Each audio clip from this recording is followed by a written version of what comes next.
बिस्मिल्लाहिर्रहमानिर्रहीम। अस्सलाम वालेकुम। हेलो व्यूअर्स, कैसे हैं आप? मैं हूं अज़मत मुस्तफ़ा और आप देख रहे हैं अज़मत रॉ व्लॉग। आज जो हमारा टॉपिक है जी, टॉपिक हमारा ये है कि बच्चों की कस्टडी के बारे में। बच्चे माँ के पास रहने चाहिए, बच्चे वालदा के पास रहने चाहिए या वालिद के पास रहने चाहिए, या अगर दोनों नहीं हैं, वो किसी भी सूरत में, कोई खुदा न खास्ता फौत हो गया है या बैरून मुल्क है, या वो इस पोजीशन में नहीं है वालिद या वालदा कि बच्चों की परवरिश कर सके, तो फिर बच्चे किसके पास होने चाहिए। इसके हवाले से एक सुप्रीम कोर्ट ने 2025 में एक अहम फ़ैसला दिया है। आज हम डिस्कस करेंगे उस फैसले को, बच्चे की हज़ानत के बारे में, कि सुप्रीम कोर्ट ने ये जो फ़ैसला दिया है, ये फ़ैसला 2 किताबों में रिपोर्ट हुआ है जी। पहले मैं आपको वो बता दूँ। एक तो PLJ 2025 सुप्रीम कोर्ट सफ़ा है जी 307, और दूसरा ये फ़ैसला जो है रिपोर्ट हुआ है PLD 2025 सुप्रीम कोर्ट सफ़ा 541। ये दोनों किताबों में फ़ैसला रिपोर्ट हुआ है। बहुत अहम फ़ैसला है बच्चों की कस्टडी के बारे में। फ़ैसला क्या है जी? उसमें पहला पॉइंट, मुख्तलिफ जो पॉइंट्स उसमें जो उन्होंने जो होल्ड किया है सुप्रीम कोर्ट ने, वो क्या है? वालिद जिसने अपनी नाबालग बेटी से कभी मुलाकात नहीं की और पैदाइश के बाद से बैरून मुल्क मुकीम है, सिर्फ इस बुनियाद पे वो फितरी सरपरस्त है, तहवील का दावा नहीं कर सकता, ख़ास तौर पे जब माँ ने दूसरी शादी कर ली हो। अच्छा, इसमें ना, इस फैसले में सबसे अहम बात यह है कि मेन पॉइंट ये था कि वालदा ने दूसरी शादी कर ली है। वालिद कहता है जी कि मैं नेचुरल गार्डियन के तौर पे, क्योंकि बच्चा मेरा है तो लिहाजा बच्चा मुझे दे दिया गया है, फर्दी रीज़न के वालदा ने दूसरी शादी कर ली है। अब सुप्रीम कोर्ट ने जो पहला असूल इसमें ये वज़ा किया है, वो आप जिनके सामने मैंने रखा कि ये इसकी कोई जो है ये पाबंदी नहीं है कि वालदा ने अगर दूसरी शादी कर भी ली है तो बच्चे उसके पास नहीं रह सकते। सुप्रीम कोर्ट ने कहा कि बच्चे वालदा के दूसरी शादी के बावजूद भी बच्चे वालदा के पास रह सकते हैं। दूसरे नंबर पे है जी कि वालदैन की दोनों या किसी एक की दूसरी शादी की सूरत में अदालत दोनों फरीकों की माली हालत, तालीम, किरदार और निगहदाश्त की सलाहियत समेत तमाम हालात का जायज़ा लेती है। जज्बाती लगाव को भी अहमियत दी जाती है।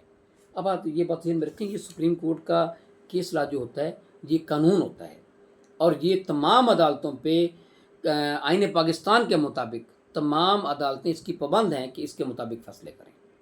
अब ये बात जो उन्होंने की है, ये बड़ी अहम बात है कि बच्चों के इसमें उन्होंने कहा है जी कि कोई इसमें ऐसी बात नहीं है कि वालदा ने दूसरी शादी कर ली, वालिद ने दूसरी शादी कर ली। किसी को भी कस्टडी देते हुए क्या चीज़ें सामने रखनी चाहिए, किसी भी अदालत को क्या चीज़ें देखनी चाहिए, ये जो चीज़ें उन्होंने बताई हैं कि उसमें सबसे पहले कि दोनों फरीकैन की माली हालत, कि क्या कोई बच्चे को इस पोजीशन में है, वालिद या वालदा, कि बच्चे को सही तरबियत कर सकें, उसकी माली तौर पे स्ट्रॉन्ग हैं। दूसरे पे तालीम, कि उनकी वालिद या वालदा की तालीम क्या है। फर्दर जो अगर माँ या बाप पढ़ा लिखा होगा तो बच्चों को तालीम दिलवाएगा वो, अगर वो खुद अनपढ़ हैं तो बच्चों को तालीम भी नहीं दिलवाएंगे। किरदार, वालिद या वालदा का किरदार क्या है, और निगहदाश्त की सलाहियत, कि क्या उनको रख भी सकते हैं बच्चों को कि नहीं रख सकते, वो अच्छी तरबियत कर सकते हैं। ये तमाम हालात का जायज़ा जो है सुप्रीम कोर्ट ने कहा है कि इसमें लेना चाहिए, उसकी बुनियाद पे बच्चे की कस्टडी का फैसला करना चाहिए। अच्छा जी, इसमें तीसरी बात इस फैसले में जो की गई है, माँ की दूसरी शादी बजाते खुद तहवील के लिए नाअहलियत का सबब नहीं बनती, बशर्ते के नाबालग के मफाद में वो बेहतर हो। अब वो उन्होंने साफ तौर पे कि वालदा की जो दूसरी शादी है वो सिर्फ इसी ग्राउंड पे माँ को जो है इस नहीं कहा जा सकता कि जी ये जो है उसकी तरबियत या बच्चे की कस्टडी माँ को इसलिए नहीं दी जा सकती कि उसने दूसरी शादी कर ली है। अब चौथे नंबर पे है जी कि अदालत ने वालिद के रवैये को भी नोट किया कि वो 4 साल में सिर्फ एक बार पाकिस्तान आया और तहवील या मुलाकात की दरख्वास्त नहीं दी, जो इसकी कम दिलचस्पी ज़ाहिर करती है। ये भी एक जो है वो पॉइंट था इस केस में जो फैसला किया गया है उसमें। पाँचवें नंबर पे है कि वालिद के गैर हाज़िर रहने और दूसरी शादी करने की वजह से नाबालग की रोज़मर्रा देखभाल के हवाले से सवालात उठते हैं। वालिद ने भी दूसरी शादी की हुई थी। सबसे अहम असूल ये है कि नाबालग की फलाह बहबूद बेहतरीन मफाद मुकद्दम होता है, जिसमें इसकी तालीम, सेहत, मजहबी तरबियत, जज्बाती नशोनुमा शामिल है। जैसे मैंने पहले बताया कि ये चीज़ें देखनी होती हैं। अगर ये चीज़ें कोई भी वालिद या वालदा या कोई भी जो लोग करते हैं, क्लेम करते हैं उसकी गार्डियनशिप, तो वो क्या वो इस पोजीशन में हैं कि इन सब चीज़ों का ख्याल रख सकें बच्चे की। अगर तो वो बेहतर तौर पे कर सकते हैं तो फिर अदालत उसको हज़ानत दे देती है। अच्छा जी, एक अहम बात जो आपको बताने लगा हूँ वो ये है कि इस्लामी कानून के तहत लड़के की हज़ानत 7 साल की उम्र के बाद और लड़की की बलूगत के बाद, यानी कि बालग होने के बाद, जवान होने के बाद वालद को मिलती है। लड़के की उम्र 7 साल और लड़की जो है बालग होने के बाद वालद को मिल सकती है, मगर अदालत का फोकस हमेशा नाबालग के बेहतरीन मफाद पर होता है।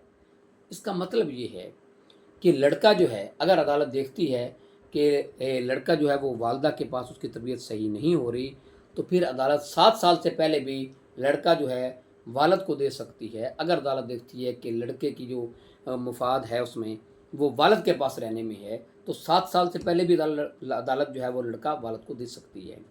इसी तरह लड़की के बारे में अगर अदालत देखती है कि लड़की की परवरिश वालदा के पास ठीक नहीं हो रही और लड़की अभी जवान नहीं हुई, अभी बालग नहीं हुई, तो अदालत ये समझती है कि इसकी परवरिश वालद या वालद या वालदा के घर वाले जो हैं वो सही कर सकते हैं, तो अदालत जो है वो जवान होने से पहले भी लड़की की जो है वो कस्टडी जो है वो वालद को दे सकती है।